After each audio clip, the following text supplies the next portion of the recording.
Okay, I have 8:30, so we'll go ahead and get started. We have quite a group up here at the table today because we got several people that'll, or well, at least one person will be here today, but will be gone tomorrow. And then we have someone who I want to introduce to you, Bill Ward, who's our new general manager. This is his first run at the board meetings this week. So, Bill, I'll let you do a little background on yourself. Thank you very much, and thank all of you for being here this morning. I'm been in the club business about 28 years as a general manager, and spent the last 16, 17 years down in Florida, which is my home state, where I originally was born and raised in the Orlando area. But Tennessee is my adoptive home, if you will, because I came up here for grad school, and that's where I met my wife. I've always joked that I had to come to Tennessee to get a wife because they volunteer. But I have worked in the Tennessee, Western North Carolina area earlier in my career, and I'm glad to be back and glad to be here at Fairfield Glade, and look forward to serving this community and having a lot of positive things for the future and working together. So thank you so much. Bill has just been here a week, so he's drinking out of the fire hose. He only got one question wrong in the interviews when we asked him, since he'd gone to Florida for his undergraduate and Tennessee for his graduate degree, who would he cheer for the Florida and Tennessee game? And he said Florida. No, I think I want everyone to know that, so that you know what to say to him.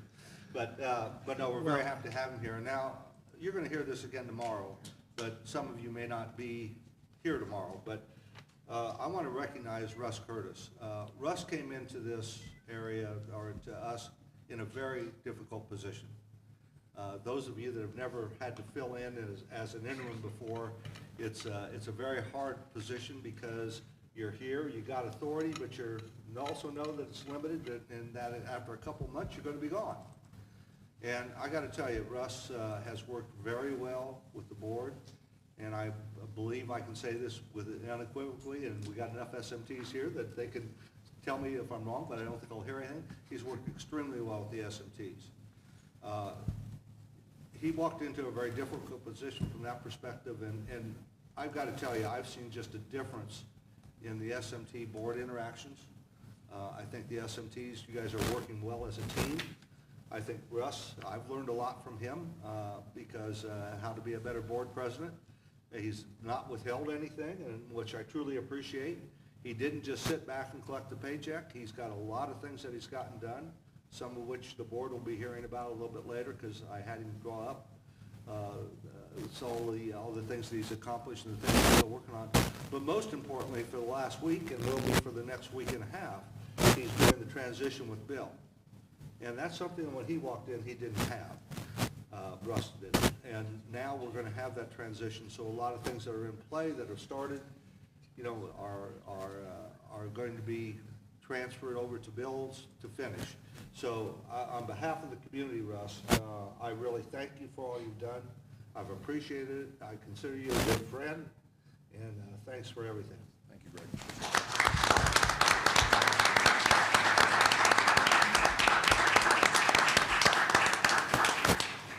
And since, Bill, you're not leaving anytime soon, we won't have to do that for you, okay?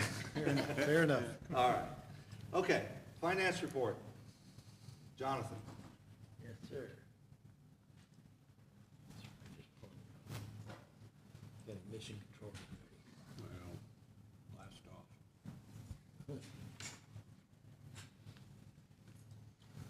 All right, so for the month of March,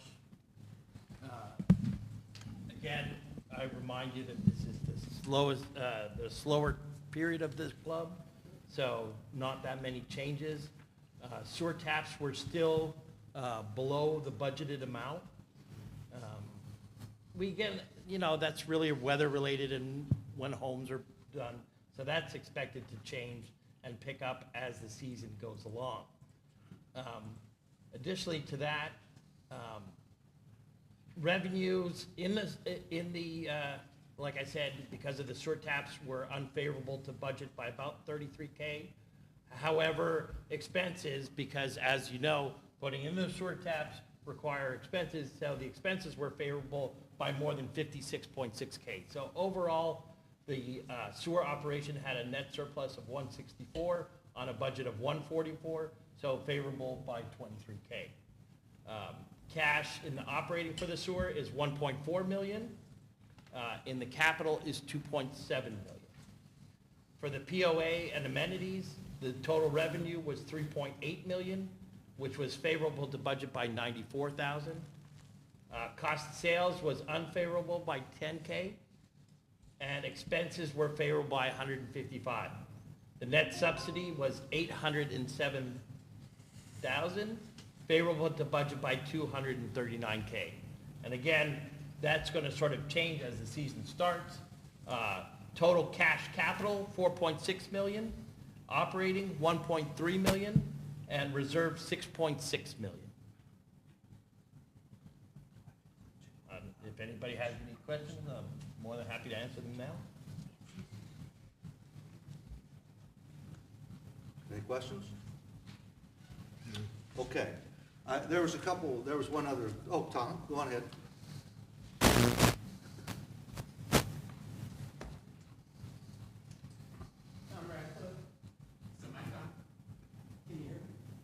Move it closer to you.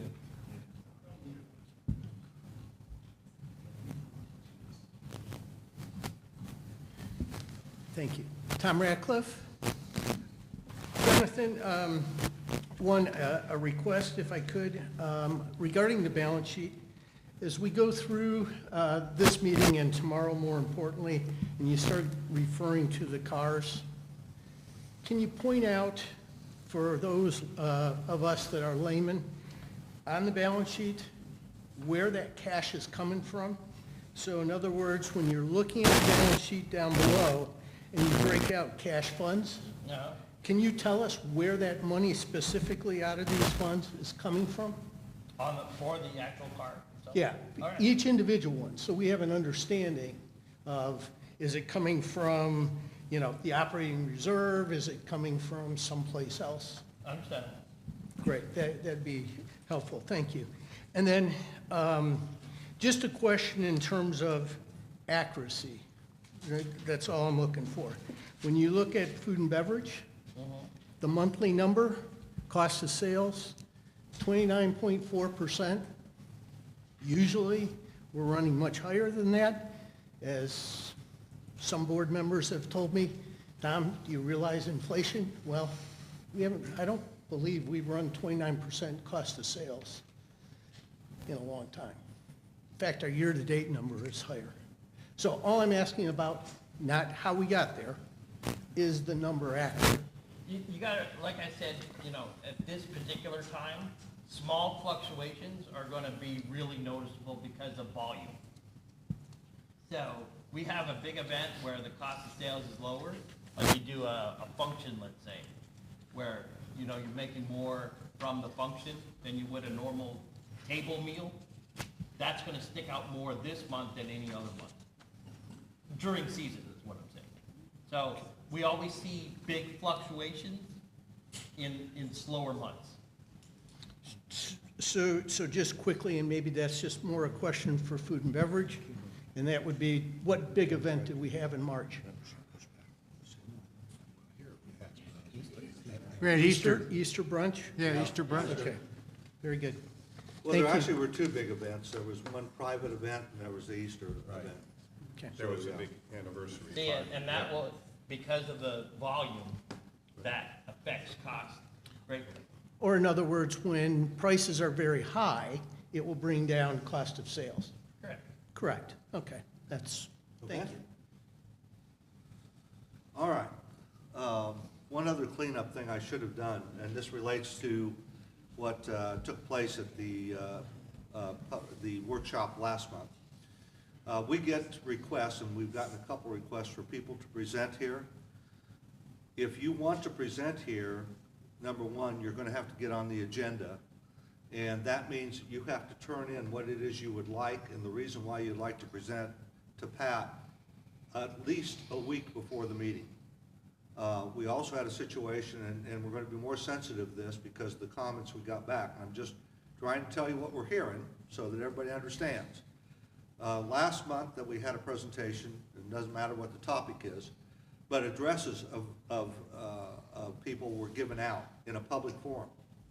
They started getting phone calls about something that was not their doing. We will be very careful in making sure that presentations do not give out private information or information about members that is not of a public nature or should not be of a public nature. So I want to make sure people understand that, because from time to time, people want to know, well, I want to know all the names in this area. We're not going to do that.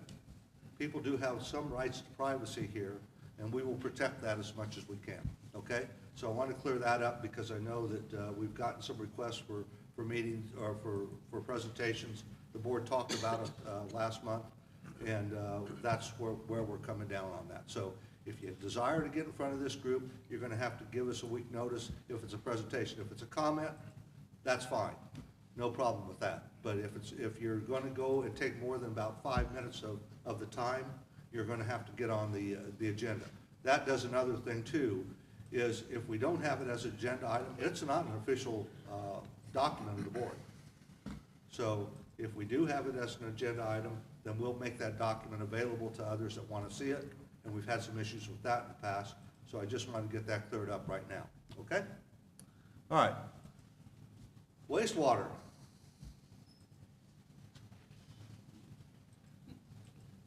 Good morning. Not too much to report. Two projects that TDEC are currently is currently reviewing is the Oak Knoll Force Main project. That we should have approval on very shortly. It will then be advertised for 30 days and for bid, and we should be getting bids back from the contractors. The Tawny Oak Loop project, TDEC had a few questions that they sent back to the engineer. The engineer and I answered the questions, and we should be getting approval for that as well. As soon as approval is granted from TDEC, then I'll be presenting a CAR for construction, the construction phase of that project. Odor control, odor complaints, we did get an odor complaint from London Court area. We're in the process of taking care of that. We're changing out the carbon in the odor control system. So other than that, nothing to report. Any questions? Any questions? No. All right. Hearing none? Thank you. Thank you, Bruce. Community maintenance, Sam. Oh, I'm sorry, SMT presentation. You sit down. I just wanted to see if you were paying attention. And by golly, you were. Thank you. I forgot. That's me. I got out of line here. So, Dustin, you're on. Thank you, Greg. My name is Dustin Maley. I'm the Director of Food and Beverage, and I would like to talk a little bit about the cost of sales since Tom brought it up. You know, as we do more events and caterings and stuff like that, you'll notice that the cost of sales will go down and the percentages will go down. When anybody that does food and beverage knows that when you do these caterings, your waste is very limited. You know, there's a lot of factors that will draw down cost of sales when you're doing caterings and private events. And Easter and that anniversary event that we did wasn't the only ones we did. We are doing more with golf leagues and stuff like that at certain snack bars. So stuff like that will help us with the numbers going forward. So what I've got here is just a little presentation on what we've got going on, what we plan on doing in the future, and what direction we're going with food and beverage. We want to get out and do more of these things with the leagues and stuff like that, and in doing so, it's only going to help our numbers going forward. So our snack bar, we're elevating the menus at the snack bar. Elevation, and we're just giving more options. These options are not necessarily for on the turn. What these options are more for people that want more eateries, more places to go, because everybody knows that Stonehenge is very small, right? We don't have enough space there to accommodate everybody. So what we're trying to do is just give more options to people that want to eat out when they want dinner and things like that. We know that they are snack bars. We know that they're on golf courses, so we are working to make sure that they're timely. We want to make sure that we're not holding up the people on the turn and things like that. So this is going to be like a trial and error type situation. You know, as we grow and we try these ideas, we're going to have to make adjustments. And that's just something to keep in mind, is that we are going to make these necessary adjustments. Just because we throw something out there doesn't mean that's the way it's going to be until the end of time. Just like everything else, we evolve and we grow. Consistency and quality, those are two big points that we are going to be focusing on when we do roll new things out. Not only at the snack bars, but at Stonehenge and everything else we do, events and things like that. We want to make sure that we are consistent in the quality that we are serving. And that's, you know, that's a huge goal for anybody that runs any food and beverage operation. You want to make sure you're consistent. So at Dorchester, we've started offering flatbreads and gourmet burgers. As you can see right there, we've got our pepperoni flatbread and our chicken bacon ranch flatbread. And again, these aren't something that these take time to cook. So you're not going to be able to do this when you're on the turn and golfing. You're not going to be able to order a flatbread that takes 7 minutes to cook. This is more for somebody that wants to come in, have a beer, and just have a light meal. So those are readily available options. Up on the top left corner, you'll see our Western burger. I mean, it's got barbecue sauce, onion rings, cheddar cheese. We're offering more things so we can get you guys out there to different areas, so we're not, you know, condensing it all into the Stonehenge grill. At Heatherhurst, we are offering wraps and gourmet sandwiches. The wraps, as we grow and we learn new things to be able to execute these better, they down the road might be something that we can get on the turn. But as of right now, again, all these added options are meant for people just coming in and eating. Maybe after a round of golf, you guys want to have a good gyro. Our gyros are really good out there, so if you guys haven't had a chance to get out there and try them, I do highly recommend you go out there and try some of these options. Stonehenge Grill. So right now, you know, we're consistent with making menu changes, having daily specials, but we want to grow more into our events area. I think that right now we're at a good spot with making these menu changes and rolling out these specials, but we have room to grow in the area of events. So you'll find more things that we're going to try to do at the center and at the marina and 4th of July and things like that. And you know, I think that our Easter buffet at the center went over really well. Ultimately, the feedback we got was great from that. And so we're going to continue that same setup and layout and just provide different options and get more involvement from you guys going forward. If you look there, our buffet setup, I know it's kind of hard to see, it's a little small, but I mean, it was such a good turnout. And like I said, man, we had such great feedback from that event. So Mother's Day is coming up, and we're going to hold the same thing, obviously a different menu, but it'll be the same setup. So you guys keep your eye out for that, and please come out and join us for that. So like I said, we've got Mother's Day coming up. We'll do a Father's Day special. It won't be something that we'll hold an event here at the center, but it is something we'll hold specials at the restaurant for. We're also doing a Sunday brunch menu. I don't know if you guys have tried that. Right there is our salmon cream cheese bagel that we're serving on the brunch menu. And again, the brunch menu has been received really well as well. July 4th, we're looking at doing something for you guys over at Druid. Whether it be getting a pull-behind trailer smoker, and we pull that out there and serve pulled pork sandwiches as well as the bar, but we want to offer some food for you guys as well. We don't want it to just be everybody's out there drinking, right? We need food to wash that stuff down with. The fish fries will continue. We are working really closely with Tom Sawyer at the St. George Marina on getting that set up. And not only the fish fries, but we're going to be doing more events down there as well. Like soon coming out, we'll do a mussel boil and just other events like that. But our main focus is not the quantity of events that we're trying to do, it's the execution of these events.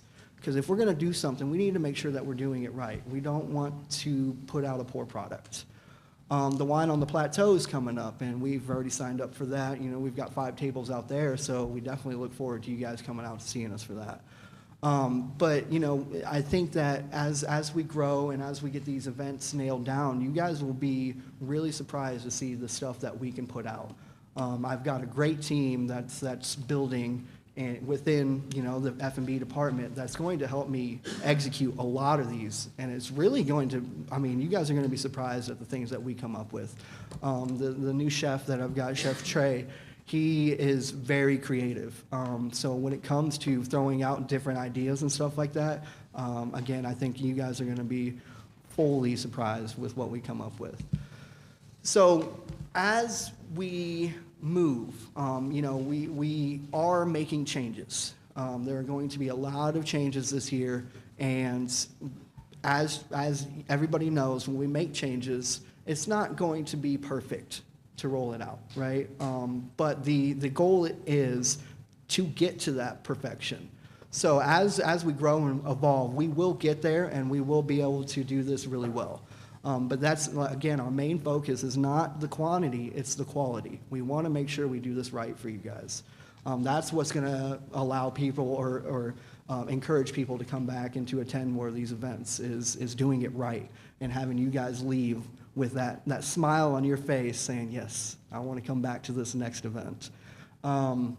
So down in the left-hand corner, we do our newcomers events, and we really do enjoy being able to throw these different ideas out there. We don't want it to be something, okay, well, they serve the putt-putt shrimp at the Stonehenge Grill, and now they're bringing it to the events. No, we want it to be something different for you guys. We want you guys to be involved and want you guys to be excited about what we've got going on here. So, this is where the fun begins. This is where we will grow as a team and as Fairfield Glade as a whole. So. Do we have any questions about where we're going with this or anything like that? Tom, come on up. I have a question. Yes, Bob. Are we ever going to bring back the pasta and chicken? So that is one thing that I have heard so much about is this pasta and Could chicken you night. repeat the question, because people out there. Yeah, so, Barb? I asked if we were ever going to bring back the pasta and chicken night that they used to do at Legends Restaurant that was so popular. So and I've heard so much about this pasta and chicken night, and I would love nothing more to be able to give this to you guys. But one of the biggest concerns that we have logistically is the execution of it because of Stonehenge Grill being such a small place. It would have to be something that we would hold here at the center. Now, when we hold stuff here at the center, because we don't have a banquet and a catering staff, we've got to shut down the restaurant, right? So we need to make sure that we have enough buy-in to do this event that if we shut down the restaurant, we're still making more than we would have had we left the restaurant open. So that is definitely one of those theme nights that I was talking about that we want to push more towards. We want to push more towards getting outside of our normal box. How about doing it at the Dorchester? That's a fairly big place. Possibly we could do it there, and they have a nice kitchen. Yeah, they do have a nice kitchen, and that's definitely an idea. Again, it really comes down to the amount of staff. And I'm fully confident in the fact that we will grow our banquet and catering staff because that's something that we want to branch out to. We want to do more events and caterings and things like those. So as we grow our staff and develop our team, then yes, these things, they're down the road. They're coming. It's just a matter of if or when.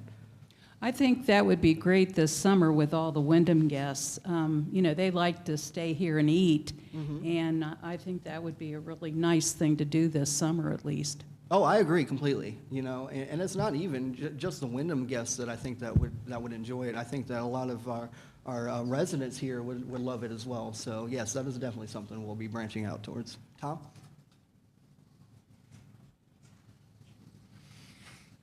I really appreciate your enthusiasm and creativity. It's great, and I look forward to seeing a lot of the...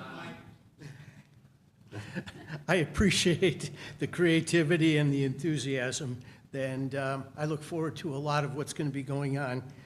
I specifically look at Stonehenge, and I look at Stonehenge because of what we're building for the future in Druid. And a lot of Stonehenge being smaller, but a lot of that still applies to what potentially we're going to be running at Druid. So with that in mind, maybe you can address for us a little bit on your pricing strategy that you have. Because when I look at, there's a couple of things that really jump out at me on Stonehenge specifically. We've got Stonehenge with declining, I call them guest counts, and rising average check, which tells me we have high prices and people don't want to necessarily go. It's just one aspect, so I'm not saying that's totally it, but I'd be curious about your strategy moving forward. Stonehenge. So, and this isn't even limited to just Stonehenge, but food prices as a whole have went up, and I'm sure everybody knows that. You used to be able to go to the store and pay $100 for some groceries, and you could fill half your cart. Now you get one bag, you know. So these prices have went up. So, you know, that directly reflects to our prices going up. We've got to make sure that we're making our margins to be able to be a profitable business. Even though, you know, the cover count was down, if you'll look at our dashboard, I mean, the numbers are good. We're going in the direction that we need to be able to make budget and even beat budget. So the strategy behind the pricing is the price on the menu at Stonehenge is priced for the out-of-towners, for the golfers and stuff like that, you know. So when we actually set that price, we set it for the price that you guys are going to come in with your 20% discount and buy the food. So we can't lose money because you guys are going to come in and buy food, but you know, we want to still give you guys a benefit as being members to come to the restaurant and enjoy our meals. So that's where that 20% comes into play is, you know, we've still got to make our margins when you guys get that 20% discount. So that's honestly what directly reflects the pricing on the menu at Stonehenge. Any other questions? Dustin, let me add a couple of comments. Since you were the director of F&B when we did the pricing, Adams actually came in and did a total menu of here's the prices today with the 5% discount, what members pay. Here's the price tomorrow with the increased prices with the 20% discount. We sat down and did the average. On average, every item went up 15 to 20 cents per item for the member. And so the member saw very little difference in the pricing when we raised the prices on the menu. And so I think, to Dustin's point, yeah, prices have gone up, but they've gone up driven by the cost of sales, and that's the key. And Tom, to the covers issue, for the first 3 months, yes, they're down, but I would ask you to go back and look at 2023 covers versus 2022 covers. And remember that Bobby Jones has been running F&B for 10 months out of that, and there's significantly more covers in 23 than 22. So, in fact, I know people who have told me, I go back to Stonehenge now, and I wasn't going back before. So I think the whole thing is headed in the right direction. I think we're treating the members well with the discounts we're giving. We had, Dustin and I had one gentleman sent us an email and said, you ought to be able to buy a good $12 hamburger somewhere. And he was complaining about the $15 hamburger on the menu. And Dustin wrote him back, and he said, sir, if you do your 20% discount on a $15 hamburger, guess what? It's $12. Yes. And so there's some issues about people not being able to do the math of the discount. But when we made that change, it was clear to me that it did not impact our members significantly at all. Yeah, and that's something, you know, we want you guys to feel appreciated when you guys come out to eat at these food and beverage outlets. And that 20% discount only enforces that. You know, it really reinforces the fact that we value you guys as guests. And we did not up your guys' prices. You know, if you guys do that 20% discount, you guys do the math on that. You guys are above, you know, I don't know another place in town you can go and get a $12 burger where it's hand patted, you get your fries with it, and it's a big portion. You know, I mean, nowhere else in town is comparable to that $12 hamburger. So that's one thing that I urge you guys to keep in mind when you go out and eat at Stonehenge, is that you guys do receive that 20% discount. So Well, that's something that all of you, and those of you watching on TV, I want to make sure that you heard what Bruce and what Dustin said. You know, the source of all truth, next door. I go on there, I never participate, but I at least read the stuff there. And I can't tell you how many comments have been put in around, gee, you can go over this place and you can get this meal for $15.95. I looked at our menu, and it happened to be one that was exactly the same meal we were serving here, but for a member, it was like $13. And this person was going on about how much they got for that amount of money and that type of thing. Each one of us, you got to realize that the money that we are paying Bobby Jones is coming out of our budget, okay?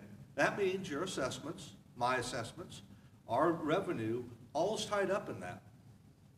You are a member that is paying for that amenity, just like we pay for golf and we pay for the marinas and that kind of thing. Now, we get it back from usage.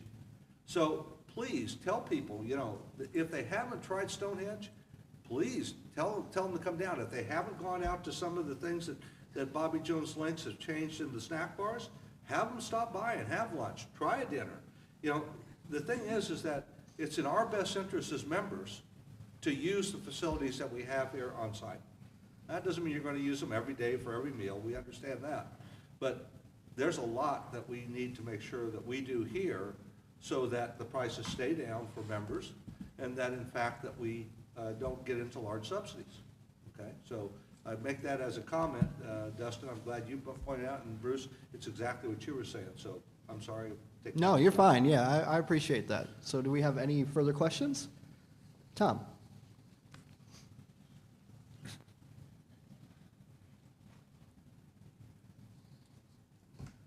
So I appreciate the comment. In fact, my question was so that we could start communicating it, because we don't. The bottom line is, we don't. I shouldn't say we don't. I apologize. I don't think we're effective in our communication to the residents, because those comments are out there and people are not coming. They're comparing other restaurants. So I just urge us to communicate it, because again, I go back to, it's not just Stonehenge, because frankly, a lot of our members can't get in there to begin with, okay? It's going to be Druid down the road. Thank you. That sounds like a yogiism. Nobody goes there anymore because it's too crowded. I mean, you know, that is something that it's an issue, but it's not, you know. There's been times where you can't even walk through that lobby because the lobby is so packed. Now, I know that sometimes, you know, and this is a separate issue, sometimes you guys go into the lobby and you want to be seated and you see an open table and you're like, well, you know, why can't we go sit at that table? Well, that is one of our goals as a company, is to grow the service and the excellence of our team. We want them to treat you guys right, and they can't do that if they are overwhelmed. You know, so I urge you guys as members, when we're going to these restaurants, keep in mind that these things aren't done just to minimize, you know, the people in the dining room and stuff like that. We are trying to take care of our staff in the ways that they can provide you guys with that excellence of service. So, you know, I think that the declining of covers is not an issue. I honestly don't. I think that as we get through this year, we're going to see that these covers are increased from last year. Any other questions? Yes.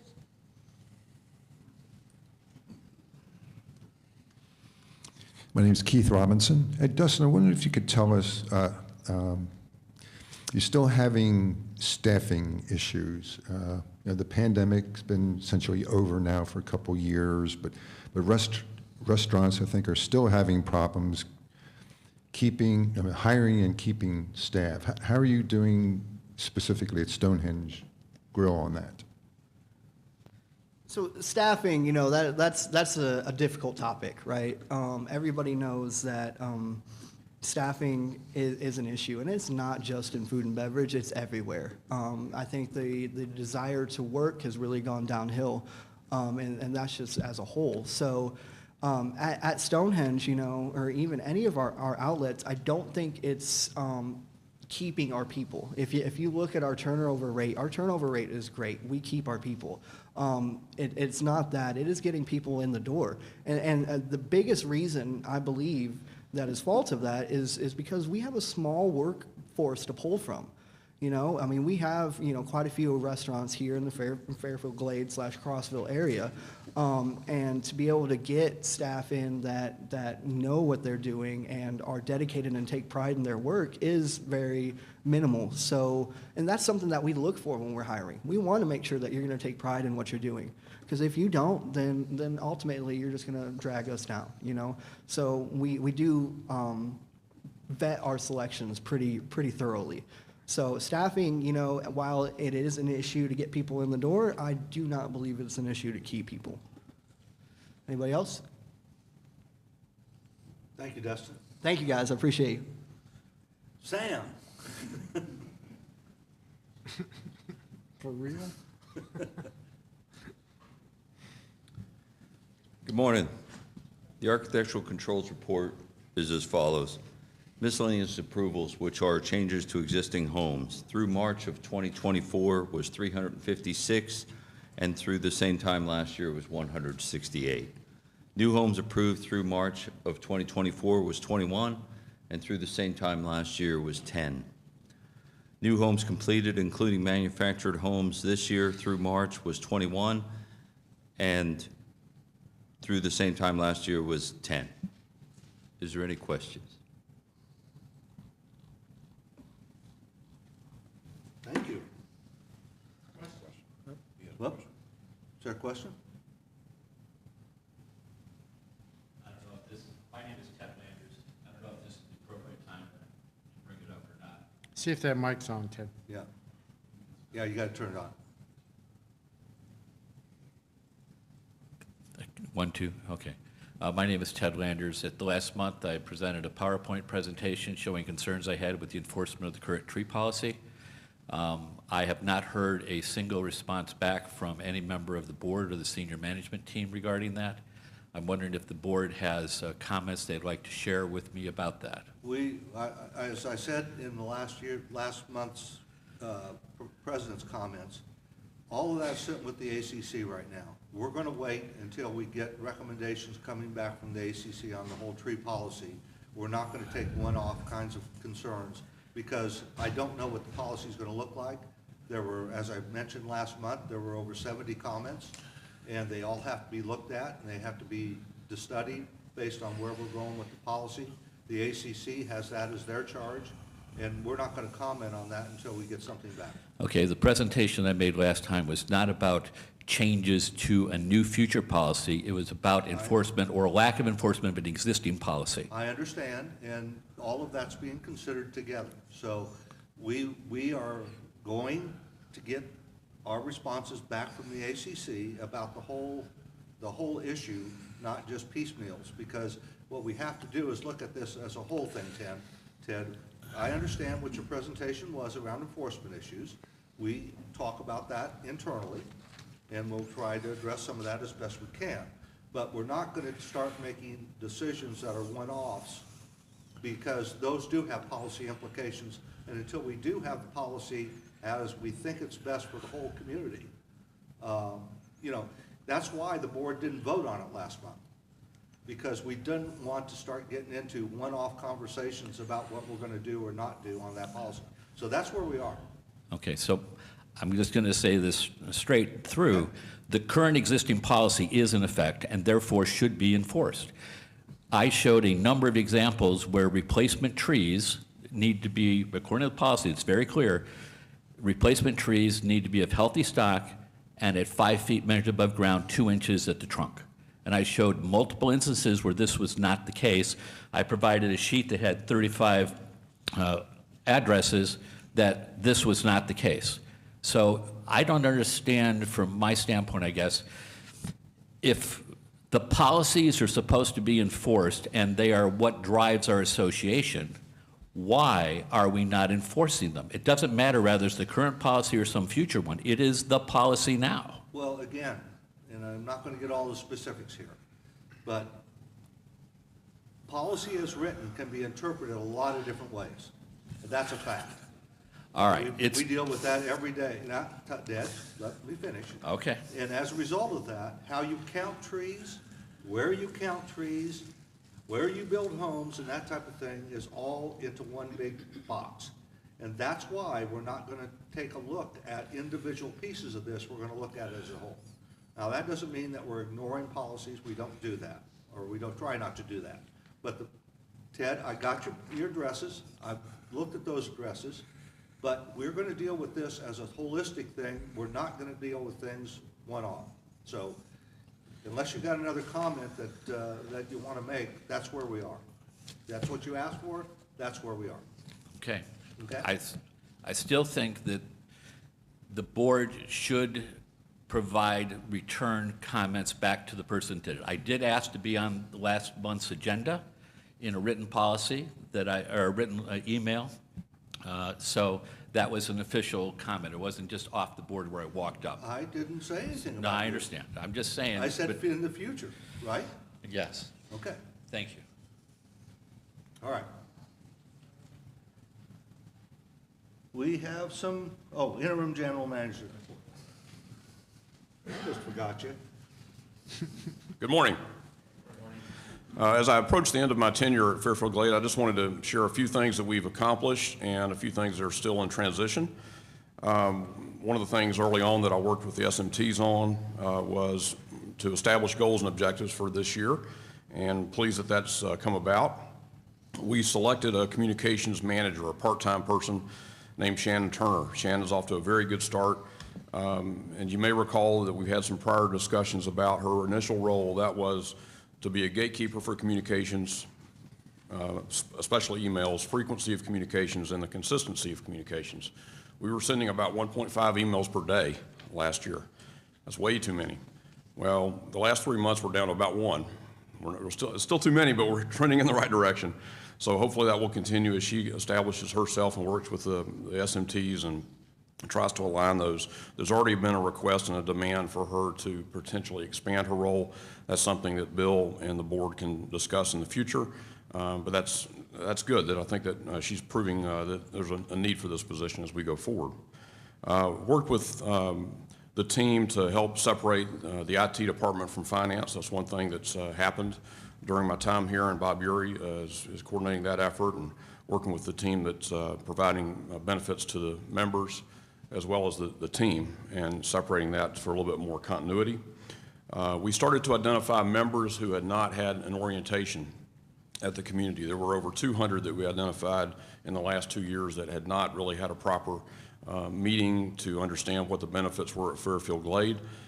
There's still a long way to go on that, but we've held 2 of those sessions. Mary Jo's been instrumental in that effort, along with the SMT team. And we've got another one planned later this month. So we're trying to do that. It's very important for those individuals to connect and understand the amenities and enjoy the community more. Ultimately, that may lead to more connections. And what we found is that a lot of the individuals that attend that have commonality with maybe where they're from or where they may have gone to school, or a tight connection, and that's something they can make friends with. So we're excited about that. I've worked with Jonathan Goodman, the interim CFO, and other SMTs to try to refine the reserve study.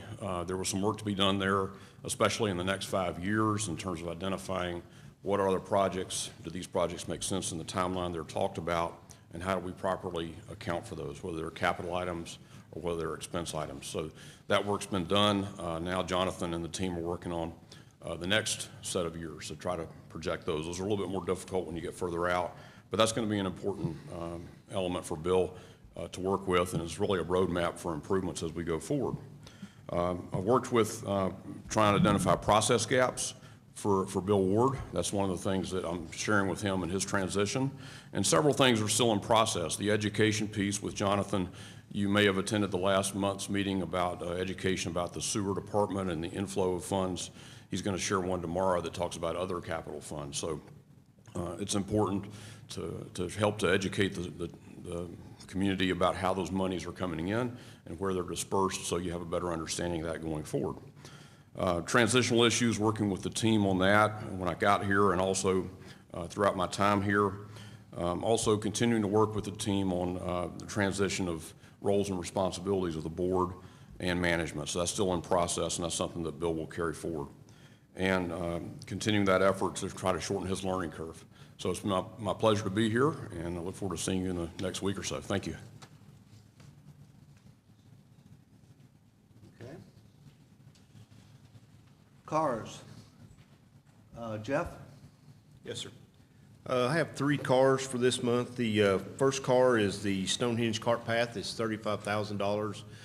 We've done an overlay project with concrete over those asphalt cart paths at Stonehenge for the last 10-plus years, so this just continues that overlay process. Is that done now, Jeff? It is done, yes. Yeah, that work is completed. New tees at Dorchester, we've tried to recognize and look at tee boxes around all 90 holes of golf that need to be separated where the tee wasn't in good shape. So at Dorchester, number 1 tee there was a combination of the red tee and the gold tee was together. Neither one of them was any count. The grass was gone, so we separated those tees. We put the gold tee more to the right of the cart path and resodded both. Made it a better playing area for both the red and the yellow tee players. Number 18, the red and the gold tee was together. Again, it was way too small. We moved the red tee to make it actually a straighter, easier, better hole for the red tee players, and the yellow tee players got all of the other tee existing, so it's a much better area there.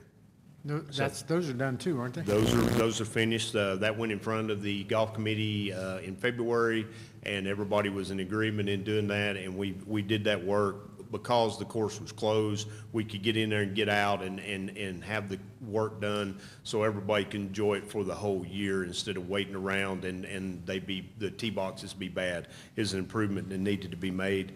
And the culvert replacement at Stonehenge on number 15, when we have heavy rains over there, and I'm not talking 1 inch or 2 inches, when we have one of these 4-inch rains that come in an hour or so, the water was jumping out of there's 3 culvert areas over there. One goes into the inlet at Dartmoor Lake. The second one comes up, it's the access road where they come down to go to the bathrooms. It was jumping out of that culvert. It was too small. The bottom of the culvert had rusted out, and it was getting out in the fairway, and we was having a dual mess there. We was having to clean up the area at the fairway to where that was jumping out, and also having to clean up the area at the inlet. So we did all that. A lot of that work was done in-house by Sean and his guys, so that was not a very expensive project to do. Now the water will flow through there, and hopefully sometime at the end of the year or before next year, we can work on that inlet to flow it out. Hopefully the dredging helps us there, but that also, we've still got work to be done over there to where we don't have to do so much cleanup when we have a big storm. And that work has also been done. We did that when the course was closed, and we had a lot of concrete work to do, a lot of digging out the old culvert, putting in the new culvert. So that's the 3 cars that we have. Are there any questions on the golf cars? Capital authorization request, I should say. Yeah, okay, Jonathan, those were all in the reserve for later in the year. That's why it's. Correct? That's why it's only getting now, because we had to separate them from the reserve stuff. Yeah, but they weren't part of the car we approved for the first quarter, right? They were later, Down the road, but we pulled them forward, because I understand the reason. And that's my issue there. I should have got that to Jonathan, and I did not. And it should No, have Jeff, been- I it should have come understand the through fact then. that I've seen the tees, they look great. I've Yep. seen the culvert, Yep. it looks great. It was all good work to be done. I was just trying to be clear about why it wasn't in the first quarter. And so Yeah, that's I got it. that's my mistake. I got Yeah. it. I got it. Okay, thanks, Jeff. Okay? Bob, North Star.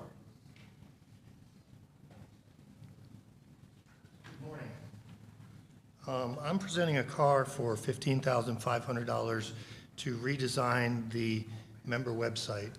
The feedback I've been getting on the member website is that it's hard to navigate, it's hard to find things on it. So we're working with North Star to do a couple things. One, make it more functional. One, make it aesthetically pleasing, and also allow the website to connect to the North Star database. to where you'll be able to look up things that you've purchased. You'll be able to interact with the member site a little bit better. This is actually an example of one of the templates that they have. They have multiple templates we can choose from, but I thought it would be good to show an example of how it will look. It'll have better graphics on it, better functionality, and really be able to have the navigation that everyone is looking for in new websites to be able to find things much better. And also, this is going to lay the cornerstone for the app that we'll be deploying sometime in the future. The project timeline, if it's approved, we're going to work through it through the summer and then deploy it sometime in January so that we get all the bugs worked out of it. So that's my request. This just impacts the member side of the website, right? It does, only the Not the member public side. Not the public side. Okay. Any other questions for Bob? Yeah, and the real point is that you'll be able to be integrated with and be able to do queries against the North Star, which is the point of sale and the financials. And this has been an area where members continuously have asked us to do something. Well, the search part is going to be tremendous. It really is. Yes, correct. Yeah. And Jonathan, this one's unbudgeted for this year, right? Yeah. Okay. Okay? Bob, go on ahead. Ted? Just one quick question. When I was scrolling through and I was looking at the approved policies, there's a line at the top, right underneath where it says approved policies. It says, any policies related to your property may be viewed here, and there's a live click to go to that. Okay. I'm not sure that people understand that is separate than this. Could it be other policies or additional policies or something other than the word any? And thank you for bringing that up, because there's a lot of areas on the current member website that has things that are really not intuitive to the user to be able to click on. So, yeah, Ted, this is one of the reasons why we're doing this. Right. With the design of the website right now, particularly the member website, which I'm much more interested in the public one really, is there was no requirement specification of how that should be designed and getting input from people about that.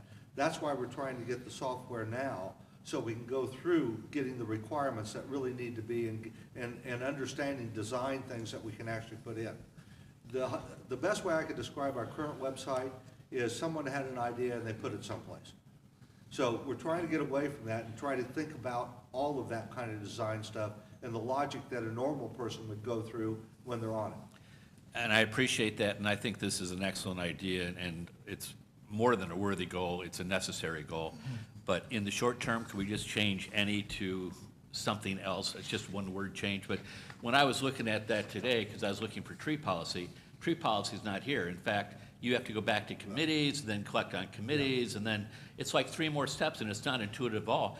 But the policy should be available, readily available for the members without trying to figure out where that is. Let's start there, okay?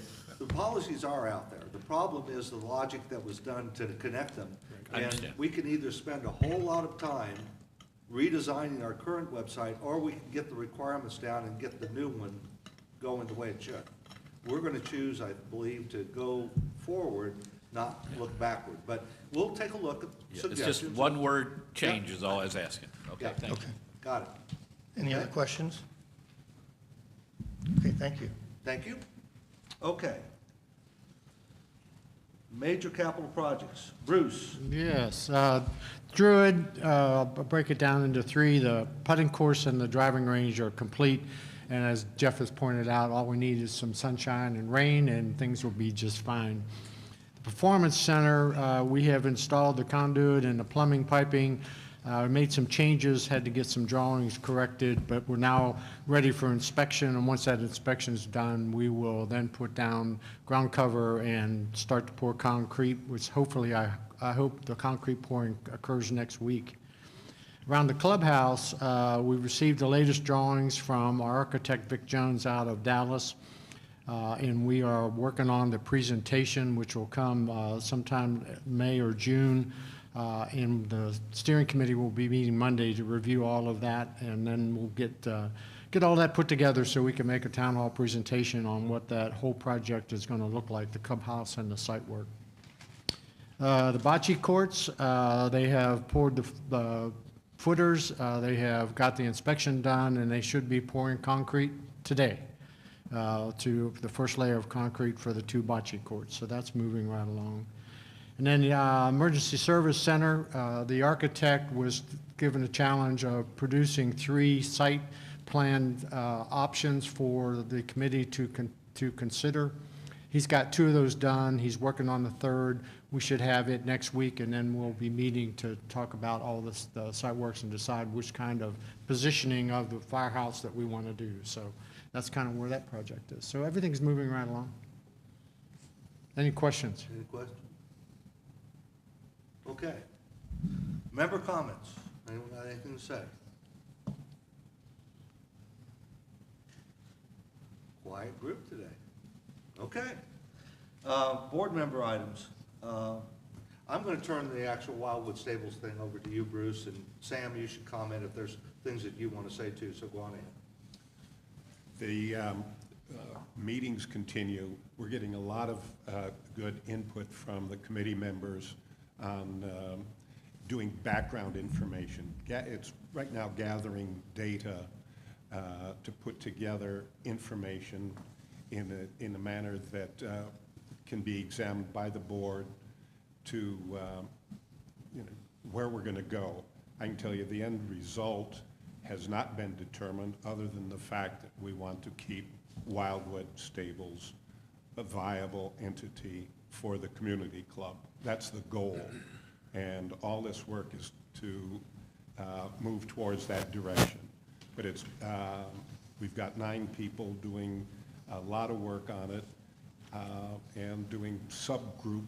They get together and do a particular line of interest for what we need, what's missing, comparable to what other facilities are available in the area and without the area, in a larger area beyond, to bring people in.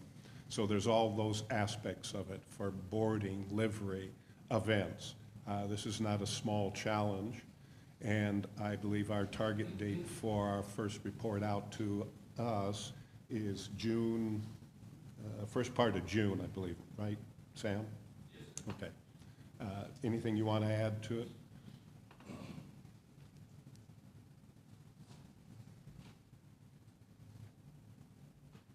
The committee that's doing this are all very informed horse people. Some of them have owned equestrian centers in the past. All of them either do or have owned horses and board them either locally or at Wildwood. They're doing a lot of good work. You have several decisions you have to make. Do we keep the stables or do we get rid of the stables? The board has indicated that they would like to keep the stables. They're heading down that direction. The second part of that question is, do we bring it in-house or do we lease it out as it currently is? That's being explored and what those costs involved. If we bring it in-house, do we have just boarding? Do we have trail rides? Do we have events? Those same questions are being presented if it were taken over by a lease. There is somewhat of a constraint in that the contract that's currently in place expires December 31st of this year. So the contract is written such that I cannot go in there and do any maintenance to a certain degree before that contract ends. So there's a somewhat a constraint there, but we have a plan going forward January 1st. Is there any questions concerning the stables at this time? Yes, sir. Dwight?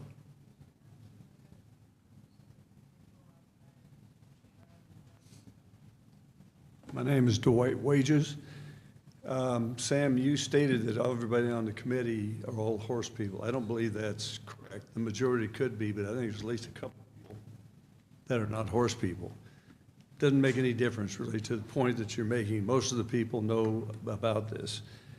My understanding is, and I'd like to have a correction on this, that you might have a contract in the year, but I understand that the current person who's running it, Mr. Cannon, is planning to sell off his horses and get rid of all his equipment, like October.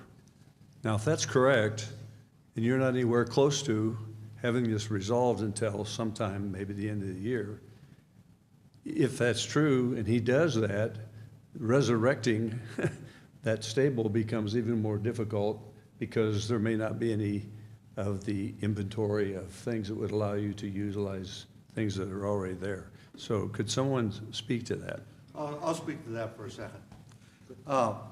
We are working with Mr. Cannon on a number of things in transition with the lease that are outside the scope of the committee. The committee's scope is to try to figure out, starting January 1st, what the stables will look like. So anything happening before December 31st, that's for the community to work with Mr. Cannon on. Mm-hmm. What Mr. Cannon does, it's his property, it's his horses. He's going to do what he thinks is best for himself because he's got to transition as Sure. well. And we have to be careful that we honor the lease terms, and yet we get done what we need to get done. But we're aware of all of those things. And matter of fact, to be honest with you, there's more rumor about what Mr. Cannon is doing than there is fact. Okay? A lot of people will speak for him about what he's going to be doing or what he's not going to be doing. The fact is, that's where we're working with him, and we've got other people involved to try to get all this sorted out. Okay, but someone's talking to him, and if it is true he's shutting down, I mean, that's not a big thing. Why can't that, isn't that true? Are you saying you can't talk about it because? No, it's not that I can't talk about it, Dwight. It's the fact is that we have not heard exactly what his plan is, and I don't think he knows it to the minute. Okay. Okay? So we'll work with him, and there's a lot of things we got to work on with him in transition. But the fact of the matter is that some of those decisions are his to make. We don't make them for him.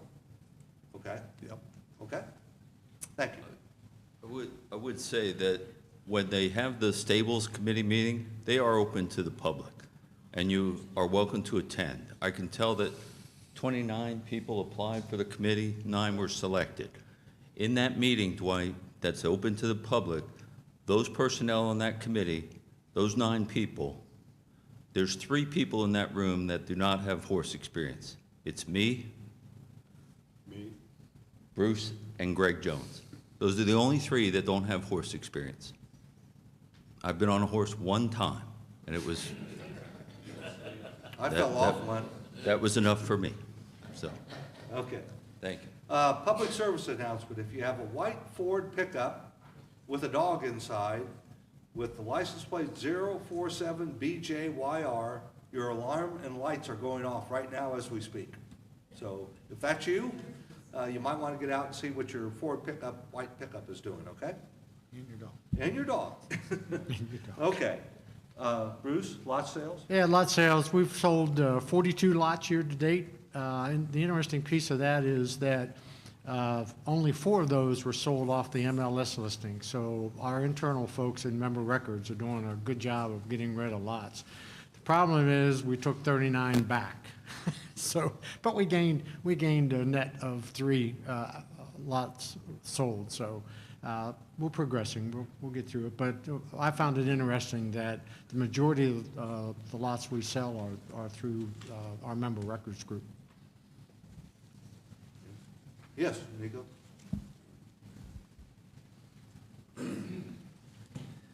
Nico Sergio, a community club member since April of 2005.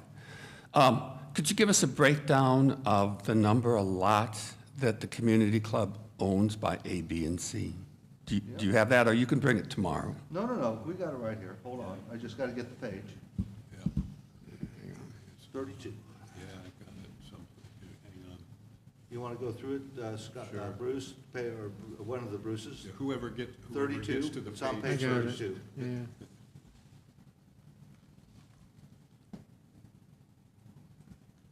Hang on a second.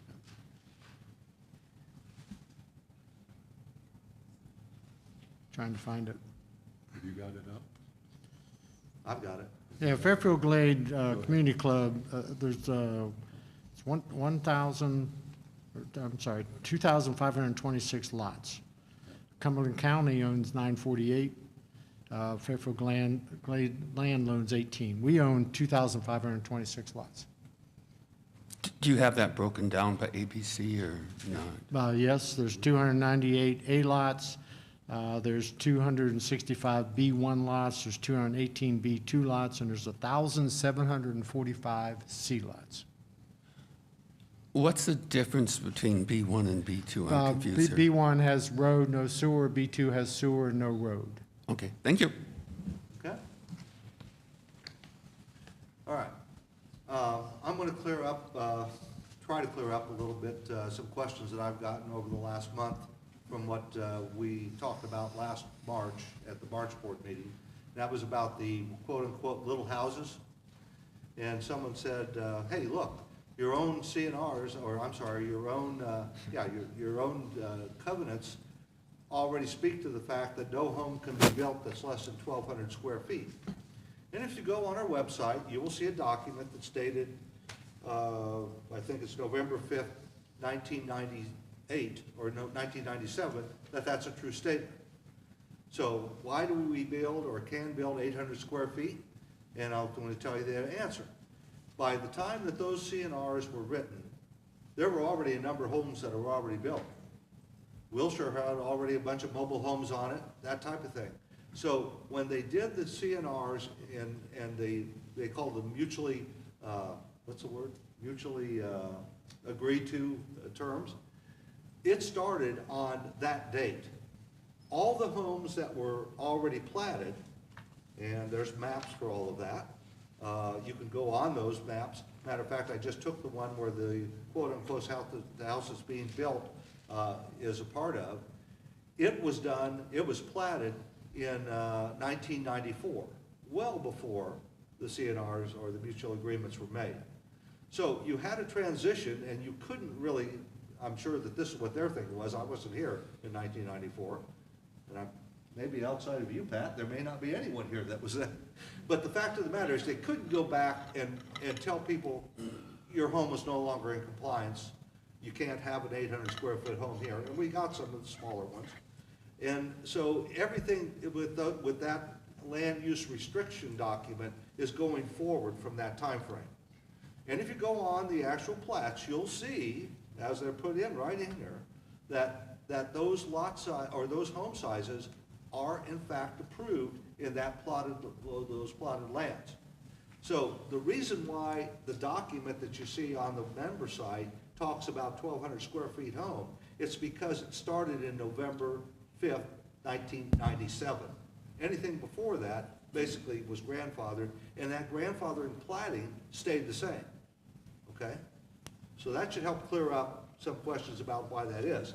Now, if you take a look at the document that I showed last month, a 14-page document that lists every lot that is in there, that is what has been platted, and everything since the time that was platted has had a minimum of 1,200 square feet as a home size.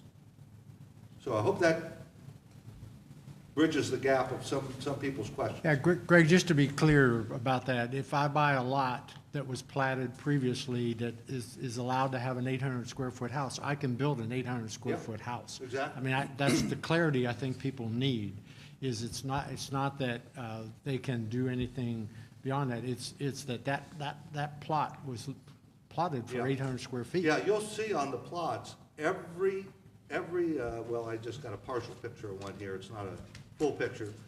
I mean, these are large documents, so, but here's a part of the one that we were talking about. And you can see each one of those lots, they have a different plotting, and the lots are listed on the plotted documents by lot number of exactly what size of home you can build. Okay? Nico. Nico Sergio again. Could you give me some feedback on what the square footage would be for mobile homes, or, I'm not familiar with mobile homes, but I think a lot of mobile homes are not 800 square feet. Do you know what the minimum requirements are if you bring in a mobile home? Or The smallest requirement I've seen on anyone, including Wilshire, okay, which is a lot of mobile homes, and there's another community down there. Right. The smallest one I've seen is 800 square feet. Now, I didn't go out and measure them, but those were a lot of those that were grandfathered, all right? They were done before 1997. So they should be in that 800-plus square feet type of activity. And the square feet that they talk about is what's under air control, okay? So your garage, if there's one, or something that covers your driveway, that wouldn't be counted, okay? Okay, thank you. Yeah, go on ahead, Sam. If you look in that document, there are places in Wilshire that are 720 square feet. Well, So, okay, so that there may be are, true. there are some in there. Additionally, when you look at there could be in that document a block of homes or lots that are 800 square feet, okay? And it doesn't include the garage, as Greg said. What's not in that document is a maximum number of square feet. The county doesn't have any requirements for a maximum, and I'll give you an example. If there's an 800 square foot area, it's probably a dozen lots that are 800. If 10 people come in and build 1,200, 1,300, 1,600 square foot houses, that does not alleviate the rule being the minimum of 800. So what you see is, and in the north section, it may be 2,000 square feet. So you've got a group of lots that's maybe a minimum of 2,000 square feet. If a group of homes are built in the 5,000 and 6,000 square feet area, and somebody comes in and builds a 2,000 square foot home, neither one of those have violated any rules. But what you see is that this house seems smaller than the others. Neither one of them are violating any rules. So in the 800 square foot area, somebody happened to build a home that was less than the others in the area. But the others in the area also have a minimum of 800 square feet. They just chose to build larger. Is that clear for anybody? Also, lots in the south are generally 75 by 140 feet. Lots in the north are generally larger because over time, as humans, we want more space. So the plotting is done to that respect. So Any the point questions? is here, when you start talking about quote-unquote small homes, you've actually got to go back into the actual plotted drawings. But the good news is that what the ACC uses to approve homes is summarized in this document that I showed you last month. And it does match what the plotting is. So that should give you all the information you need now to understand why homes are built, and they do have to get approved. So you can't walk into a plotted area that's 1,500 square feet, say, or 1,200, and build a 800 square foot home. That will not be approved. So, all right? Thank you. Yes?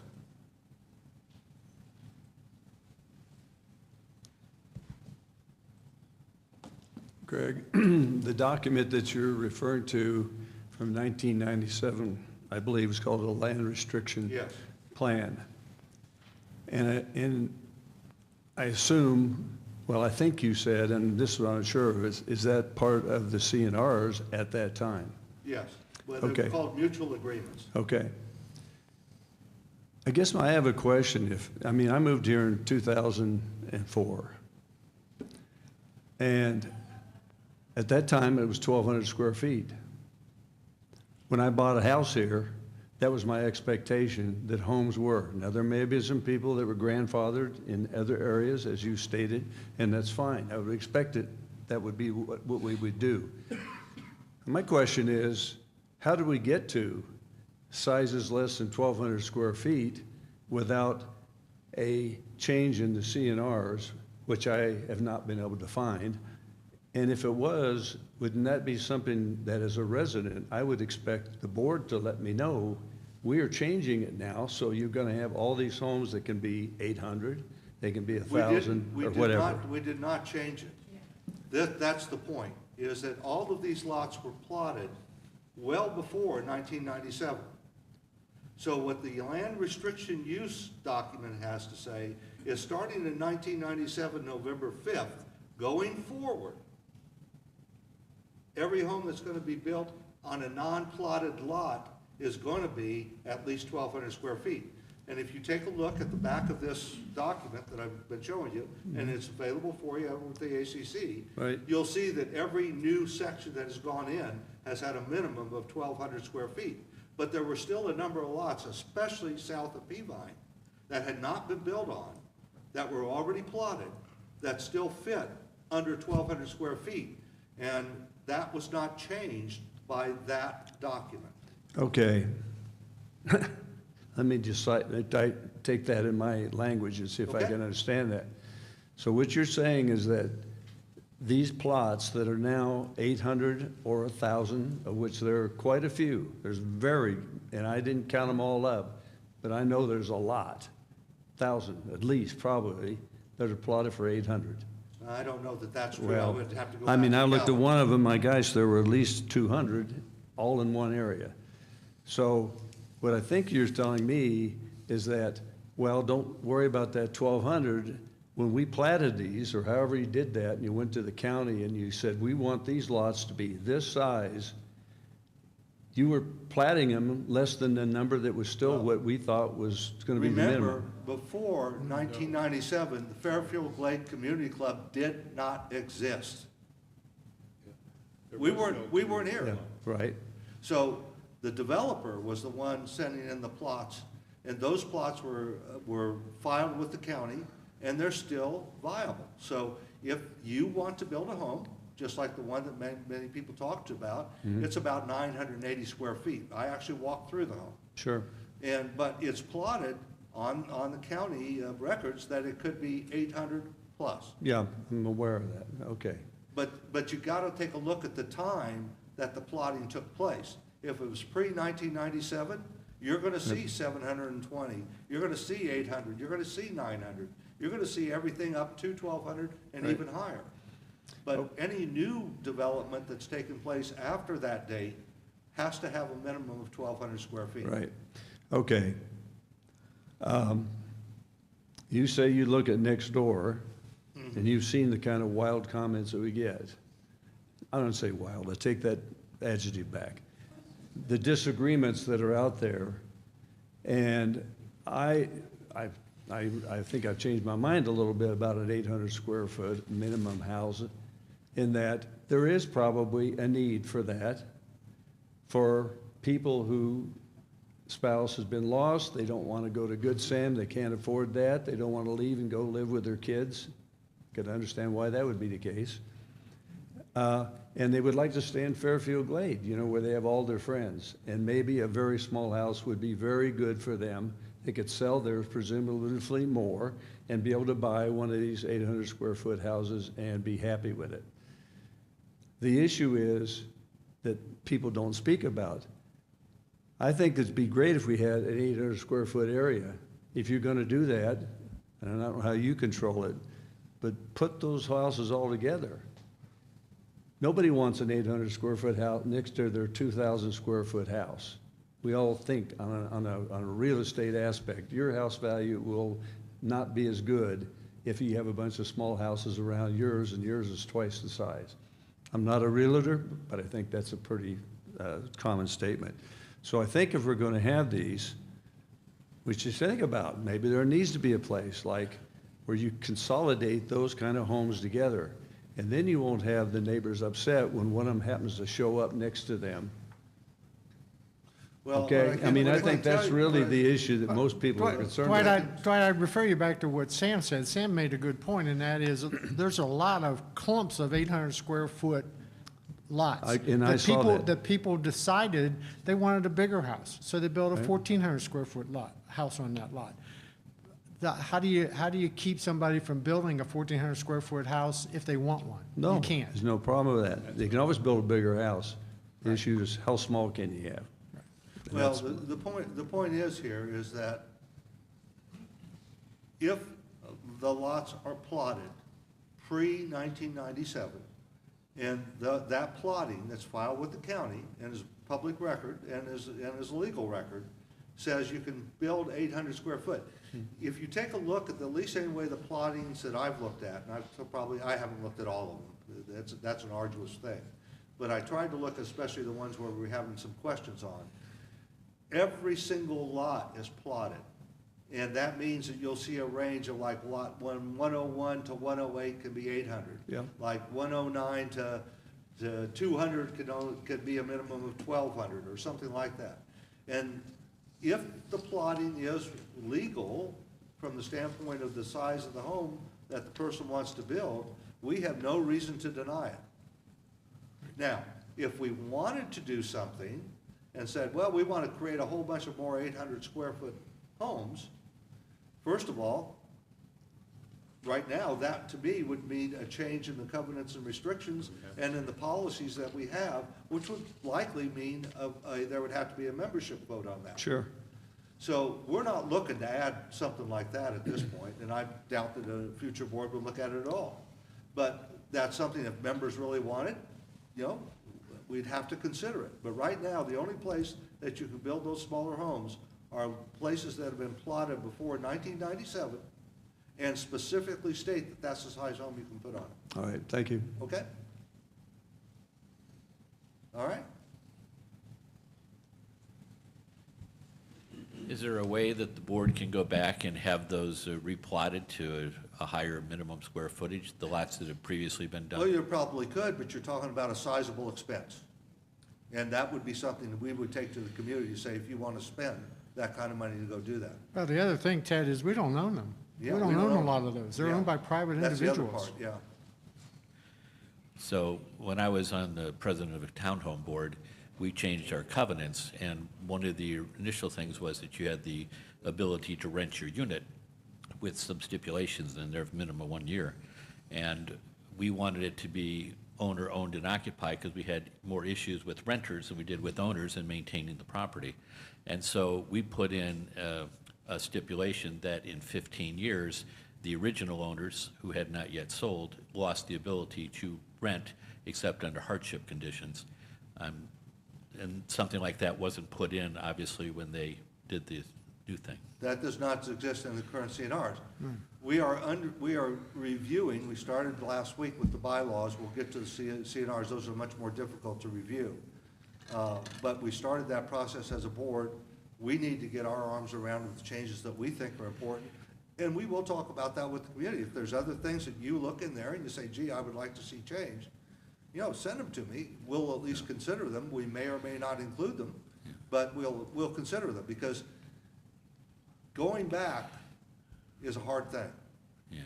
And Thank people you. have homes here. Okay?